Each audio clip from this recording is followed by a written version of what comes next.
Hey, salut tout le monde! Aujourd'hui, on se retrouve dans une nouvelle vidéo pour parler de la communication avec Raphaël. On se demande depuis toujours si les animaux peuvent parler, s'ils communiquent entre eux. Est-ce qu'ils se comprennent? Est-ce qu'ils ont leur propre langage? Est-ce qu'ils ont une conscience ou bien est-ce qu'ils sont vraiment stupides? C'est ce qu'on se demande ici. On s'intéresse ici à la communication des primates humains et non humains. Quelle est l'origine du langage? Mais Elisa, tu crois pas qu'avant de s'intéresser à comment communiquent les primates, il faut savoir ce que c'est un primate? Mais c'est simple, Raphaël, les primates sont des mammifères. Ils en ont d'ailleurs plusieurs caractéristiques spécifiques. Par exemple, ils ont des poils, ils produisent du lait, ils ont des mamelles, ils mettent au monde des petits qui se développent dans un utérus et ils produisent leur propre chaleur. C'est d'ailleurs pour ça qu'ils ont parfois trop chaud.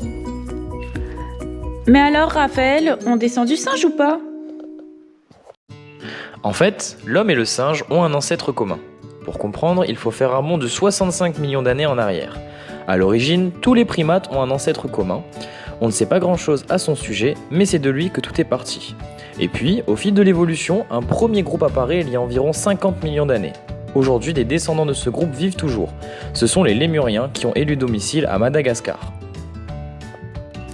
Avec le temps, la première branche bourgeonne et un second groupe apparaît, qui lui-même va se diviser en deux branches.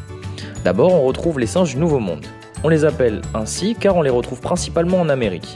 C'est le cas du Ouistiti ou du Capucin. La particularité des singes du Nouveau Monde est d'avoir une très longue queue. Certains d'entre eux ont même une queue préhensile, c'est-à-dire qu'ils arrivent à s'en servir comme d'une cinquième main. Le macaque de Tonkéan, quant à lui, vient d'Indonésie. Comme tous les singes d'Afrique ou d'Asie, tels que le babouin, ils appartiennent à la deuxième branche, les singes de l'Ancien Monde. Cette branche s'est ensuite elle-même diversifiée. Il y a 20 millions d'années apparaissent les singes anthropomorphes, c'est-à-dire les singes qui ressemblent à l'homme.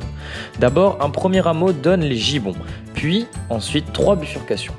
Il y a un rameau sur lequel on retrouve les orang-outans, un autre sur lequel on trouve les gorilles, et enfin un rameau qui se divise en deux, avec d'un côté les chimpanzés et de l'autre l'homme. Tadam! Voici la phylogénie complète des primates. Dessus, on voit bien que l'homme partage certains caractères avec les autres singes, mais ils ont aussi chacun des caractéristiques qui leur sont propres. Par exemple, ils ont tous des muscles faciaux et 2 vertèbres appelées atlas et axis sur lesquelles repose la boîte crânienne. Elles permettent toutes les deux la rotation de la tête par rapport à la colonne vertébrale. Ça permet aussi à l'homme de se tenir debout. Mais alors, pourquoi les autres primates se tiennent à 4 pattes?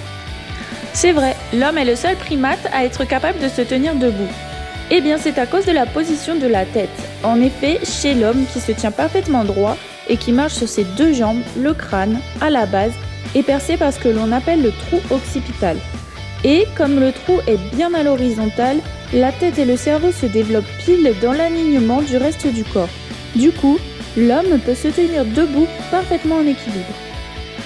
Chez le singe, en grandissant, le trou occipital s'incline.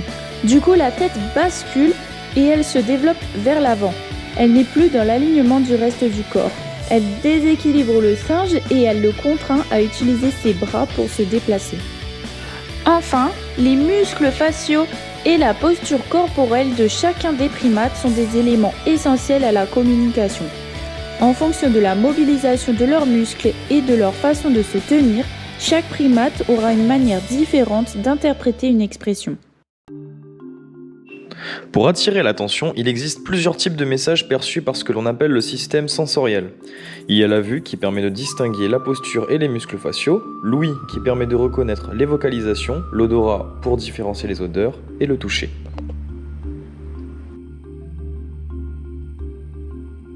Chaque message perçu par nos sens est transmis à notre cerveau sous la forme d'un message particulier appelé influx nerveux. Il va circuler à travers des réseaux de neurones différents en fonction du type de message, visuel, auditif, etc. Le potentiel d'action atteint ensuite le cerveau dans des zones mises en activité différentes. C'est la même chose pour les singes. En effet, à chaque sens correspond une zone de notre cerveau. Chez l'homme, par exemple, les capteurs situés dans nos narines, qui nous permettent de percevoir les odeurs, vont transmettre leur information vers le cortex olfactif. Pour le cortex gustatif, les informations proviennent de la langue. Juste en dessous, on retrouve le cortex auditif qui traite des informations en provenance des oreilles. Enfin, les capteurs situés dans nos yeux transmettent leurs données vers les aires visuelles.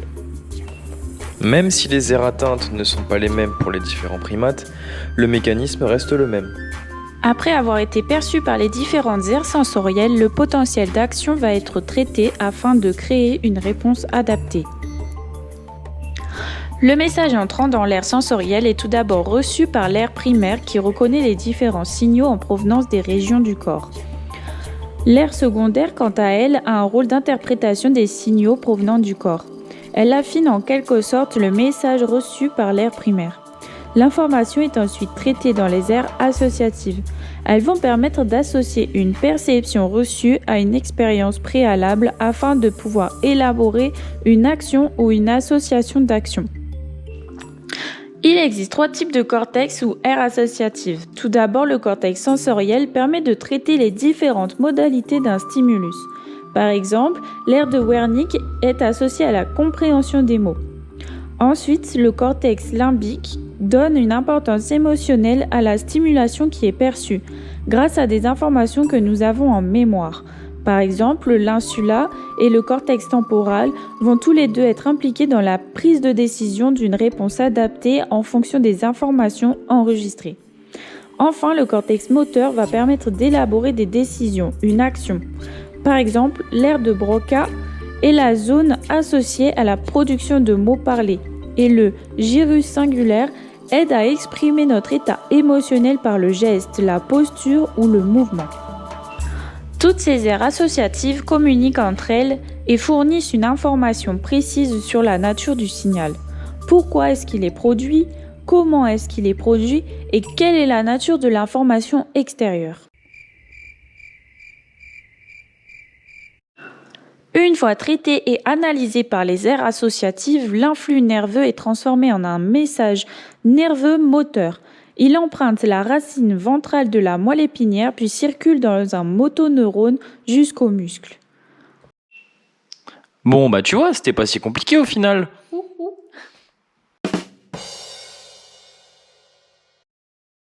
Notre petite famille se compose de 3 mâles et 2 femelles. Juliette est la matriarche du groupe. Elle s'occupe de surveiller les alentours et les autres individus. Roméo est le partenaire de Juliette. Il est complètement soumis aux autres individus et adopte un comportement de fuite, même s'il apporte toujours des soins à ses petits. Scarlett, la petite dernière du groupe, est la fille de Roméo et Juliette. Elle apprend avec sa mère à devenir une future matriarche. Elle lui demande souvent la permission de pouvoir faire ou manger certaines choses avec des vocalisations. Simba est le jeune mâle qui a été introduit dans le groupe. Il entre fréquemment en conflit avec Roméo pour tenter de lui prendre sa place. Et enfin, Zébulon est le premier enfant de Roméo et Juliette. C'est le plus jeune mâle du groupe, mais pourtant, il n'hésite pas à rentrer en conflit avec son père. Par contre, il est dominé par Simba.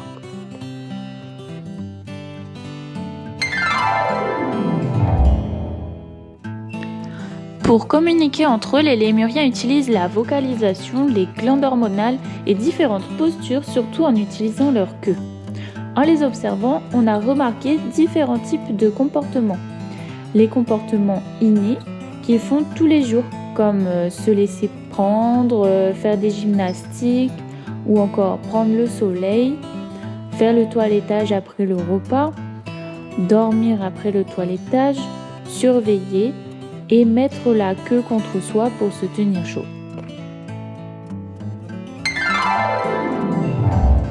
Ils ont aussi des comportements acquis au sein du groupe en fonction de leur sexe et de leur place hiérarchique.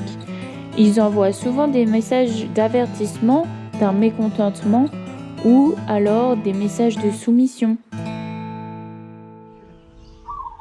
Si t'en as, hein.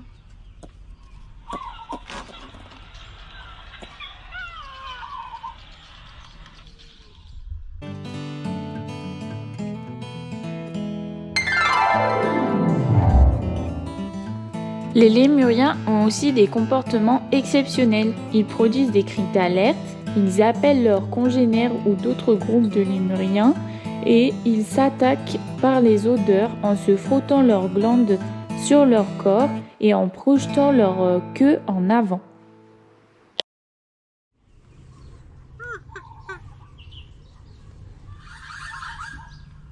Les oreilles.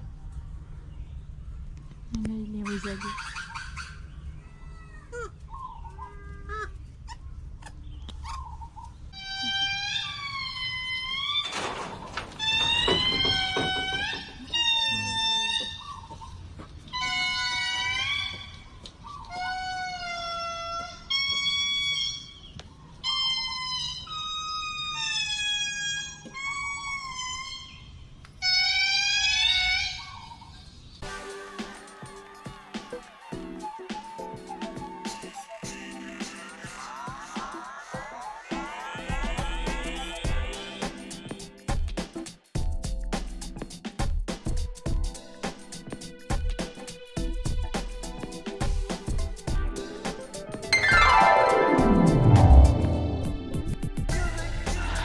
On a procédé à plusieurs expériences pour comprendre quelle importance avait chaque sens pour eux.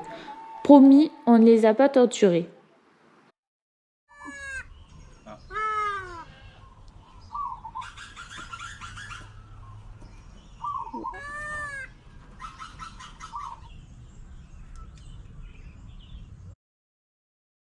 Grâce à l'utilisation de sons de yati, de chiens ou encore d'autres groupes de lémuriens, nous nous sommes rendus compte que les lémuriens accordent peu d'importance aux sons s'ils ne voient pas le danger qui les guette.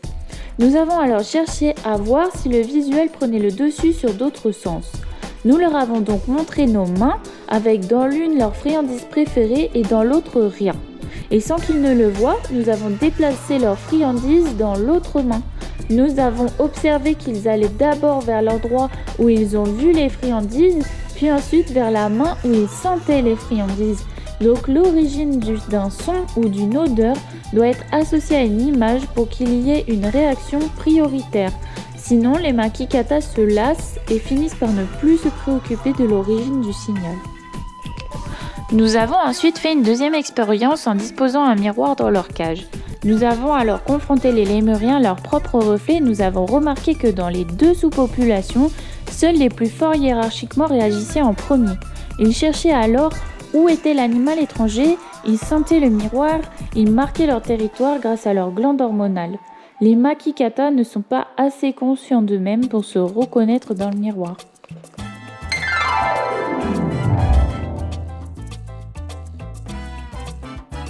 Les primates présentent une vaste gamme de stratégies de communication en utilisant différentes modalités.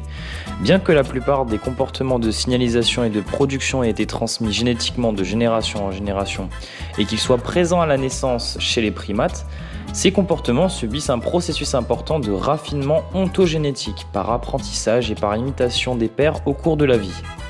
Ce processus de ritualisation ontogénétique permet éventuellement des variations fines des signaux entre les groupes d'une même espèce et peut aller jusqu'à créer différentes cultures chez certaines espèces.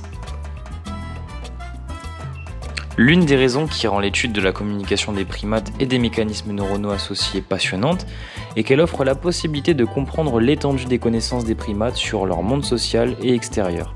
Ainsi, elle nous fournit une fenêtre sur notre propre perception du monde conscient et inconscient, inné et appris.